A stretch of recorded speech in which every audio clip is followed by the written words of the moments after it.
Isang mapagpalayang araw mula sa mga kapwa ko guro.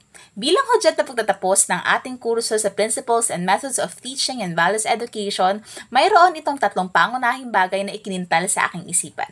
Una, hindi natin maikakaila ang kahalagahan ng teaching principles sa isang guro. Teaching principles na nakaangkla mula sa mga pangunahing tunguhin, naisin at prinsipyo ng isang guro sa proseso ng pagtuturo at pagkatuto. Tandaan natin na kailangan maging malinaw sa atin bilang mga guro kung saan tayo nagmumula at kung saan tayo nag-uugat mula sa mga magiging pamamaraan natin sa pagtuturo. Ang pamamaraan at prinsipyo natin sa pagtuturo bilang mga guro ay maaaring magsilbing brand or tatak natin bilang mga tagapagbahagi ng kaalaman. Pangalawa, pinaalala at itinatak din sa akin ng kursong ito ang kahalagahan ng progresibong pagtuturo. Bilang mga guro sa Values Education field, maraming mga magagandang estratehiya, metodolohiya, mga dulog sa pagtuturo ang maaaring natin gamitin upang mas gawing makabuluhan at progresibo ang proseso ng pagkatuto. Nararapat na magkaroon tayo ng sapat na kaalaman, kamalayan at kakayahan mula sa matalino at epektibong pagsasapraktika at pagsasaintegrasyon ng mga dulog sa pagtuturo. Mula sa maingat at matalinong paglalapat ng mga gawain sa mga learning goals and objectives.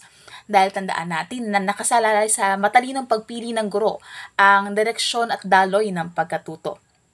Ang naging pakitang turo na aming ginawa sa kursong ito ay nagbigay sa akin ng malawak at panibagong perspektibo sa pagtuturo.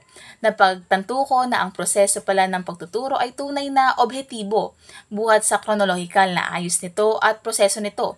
Nararapat na bilang mga guro, kasama sa ating prinsipyo sa pagtuturo, ang pagsisigurado mula sa kabuuang kaayusan at bisa ng ating ginagawang pagtuturo.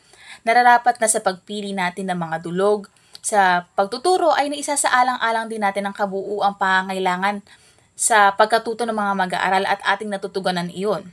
Samantala, batid kong lubos na ang magiging kasanayan ko pa sa mga susunod pang mga pakitang turo ay mas magdedirekta pa sa akin mula sa mas malinaw na perspektibo sa paggamit ng tama at akmang dulog sa pagtuturo. Dahil para sa akin, ang pagtuturong ating ginagawa ay nararapat na maging epektibo, progresibo at transformatibo.